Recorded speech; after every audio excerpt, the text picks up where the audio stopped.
High. So পুজো তো চলেই এলো। তোমরা কি পুজোর জন্য ভালো কোনো জুয়েলারি পাচ্ছ না? আমার কাছে কিন্তু ভালো কালেকশন আছে, সেইটাই তোমাদের সঙ্গে আজকে শেয়ার করব। মানে বেসিক্যালি এই জুয়েলারিসগুলো কোনো এথনিকের সঙ্গে, মানে যে কোনো এথনিক লাইক শাড়ি, চুড়িদার, সালোয়ার কামিজ যাই হোক না কেন সবের সাথে মানাবে। ফার্স্ট তোমাদেরকে দেখিয়ে দিই এই অক্সিডাইজের ইয়াররিংসটা। এত সুন্দর, মানে এত ভালো কোয়ালিটি, আর এগুলো সবগুলোই মিশোর থেকে কিনেছি। তো মিশো জুয়েলারি হল ফাইনালি আমি তোমাদের সঙ্গে শেয়ার করছি। তো কোয়ালিটি ওয়াইজ ভীষণ ভালো। আর এটা ছিল একটা নেক পিস, যেটা আমার সো লেগেছে, মানে অতটাও ভালো লাগেনি বিকজ এটা একটু টাইট লাগছিল আমার গলায়। বাট পরার পরে খুবই ভালো লাগছিলো। এমন নয় যে একদম বাজে পরা যাবে না, এরকম নয়। বাট সিরিয়াসলি বলছি, কোয়ালিটি এত ভালো, মানে এত অ্যাফোর্ডেবল বাজেটের মধ্যে। আমরা সবাই জানি মিশোতে এত অ্যাফোর্ডেবল বাজেটের মধ্যে আর এত ভালো ভালো জুয়েলারি কালেকশন আছে যে বলার মতো নয়। তো এটা একটা ব্যাঙ্গেল সেট কিনেছিলাম অক্সিডাইজের জুয়েলারিস পরতে আমি ভীষণ ভালো লাগে, মানে স্পেশালি ইয়াররিংস।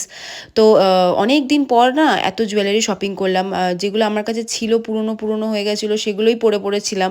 তো অনেক দিন পর শপিং করে বেশ ভালো লাগছে। তো এই ইয়াররিংসটা দেখো জাস্ট, মানে এটা জাস্ট 150 রুপিস নিয়েছে। এত সুন্দর, এত ভালো কোয়ালিটি, মানে তুমি যে কোনো তোমরা গর্জিয়াস কোনো ড্রেসের সঙ্গে পরতে পারবে। দারুণ লেগেছে আমার। নেক্সট আসছে একটা জুয়েলারি সেট, তো যেটা ওই অষ্টমীর সকালে একটা সিম্পল শাড়ি লুকের সঙ্গে তোমরা এরকম টাইপের পরতে পারো। ভীষণ মিনিমালিস্টিক বাট এত সুন্দর, আর পুরো লটের মধ্যে আমার এইটা বেস্ট লেগেছে। তো তোমাদের এই কালেকশনগুলো কেমন লেগেছে আমাকে কিন্তু ডেফিনেটলি জানিও। আর লিঙ্ক দরকার হলে প্লিজ কমেন্ট করো, আমি লিঙ্ক প্রোভাইড করে দেবো। সো বাই, দেখা হচ্ছে আবার নেক্সট ভিডিওতে।